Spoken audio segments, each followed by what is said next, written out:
3600 സ്പീസുകൾ അടങ്ങുന്ന ചെറിയ ഈച്ചകളുടെ ഒരു കുടുംബമാണ് കൊതുകുകൾ കുലിസിഡേ. കൊതുകുകൾ മോസ്ക, ഡിമിനിറ്റീവ്, അറ്റോ എന്നിവയാൽ രൂപപ്പെട്ടതാണ് എന്ന വാക്ക് സ്പാനിഷിലും പോർച്ചുഗീസിലും ചെറിയ ഈച്ചയ്ക്ക് ഉപയോഗിക്കുന്നു.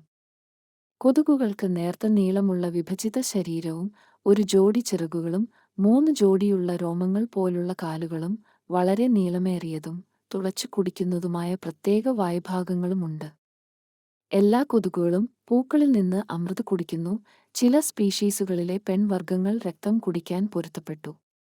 ക്രിട്ടേഷ്യസ് കാലഘട്ടത്തിൽ ഈ ഗ്രൂപ്പ് വൈവിധ്യവൽക്കരിക്കപ്പെട്ടു. പരിണാമ ജീവശാസ്ത്രജ്ഞർ കൊതുകുകളെ മൈക്രോപ്രഡേറ്ററുകളായും വലിയവയെ ഉടനെ കൊല്ലാതെ രക്തം കുടിച്ച് പരാദജീവികളായ ചെറിയ മൃഗങ്ങളായും കാണുന്നു.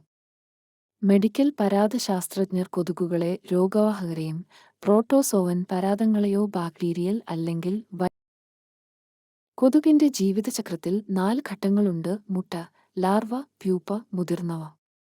മുട്ടകൾ ജലോപരിതലത്തിലാണ് ഇടുന്നത്. അവ വിരിഞ്ഞ് ജല ആൽഗകളെയും ജൈവവസ്തുക്കളെയും ഭക്ഷിക്കുന്നു. ചലനാത്മക ലാർവകളായി മാറുന്നു. ഡ്രാഗൺ ഫ്ലൈ നിംഫുകൾ, നിരവധി മത്സ്യങ്ങൾ, ചില പക്ഷികൾ തുടങ്ങിയ നിരവധി ശുദ്ധജല ജീവികൾക്ക് ഈ ലാർവകൾ പ്രധാന ഭക്ഷണ സ്രോതസ്സുകളാണ്.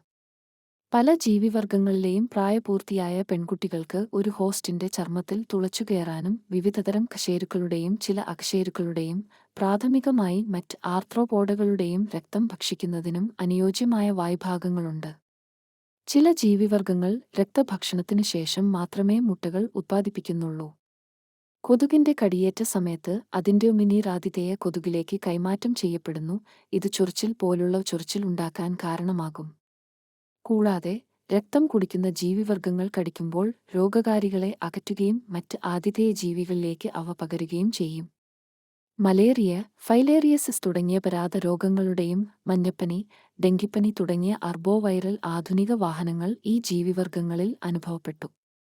രോഗങ്ങൾ പകരുന്നു. ഓരോ വർഷവും 725,000 ആളുകളുടെ മരണത്തിന് കാരണമാകുന്നു. കൊതുകുകളിൽ നിന്ന് അടിസ്ഥാനപരമായി വിമുക്തമായ ഐസ്ലാൻഡ്. ഐസ്ലാൻഡിലെ കാലാവസ്ഥ മൂലമാണ് ഈ അഭാവം ഉണ്ടാകുന്നത്. കാലാവസ്ഥ പ്രവചനാതീതമാണ്, മരവിപ്പിക്കുന്നതാണെങ്കിലും പലപ്പോഴും ശൈത്യകാലത്തിന്റെ മധ്യത്തിൽ പെട്ടെന്ന് ചൂടാകുകയും കൊതുകുകൾ പ്യൂപ്പയിൽ നിന്ന് പുറത്തുവരാൻ കാരണമാവുകയും ജീവിതചക്രം പൂർത്തിയാക്കുന്നതിനു മുമ്പ് വീണ്ടും മരവിക്കുകയും ചെയ്യുന്നു.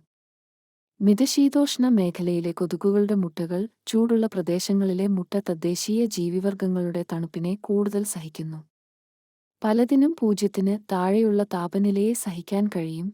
അതേസമയം ചില ജീവിവർഗങ്ങളുടെ മുതിർന്നവയ്ക്ക് കെട്ടിടങ്ങളോ പൊള്ളയായ മരങ്ങളോ പോലുള്ള സൂക്ഷ്മ ആവാസവ്യവസ്ഥകളിൽ അഭയം പ്രാപിച്ചുകൊണ്ട് ശൈത്യകാലത്തെ അതിജീവിക്കാൻ കഴിയും.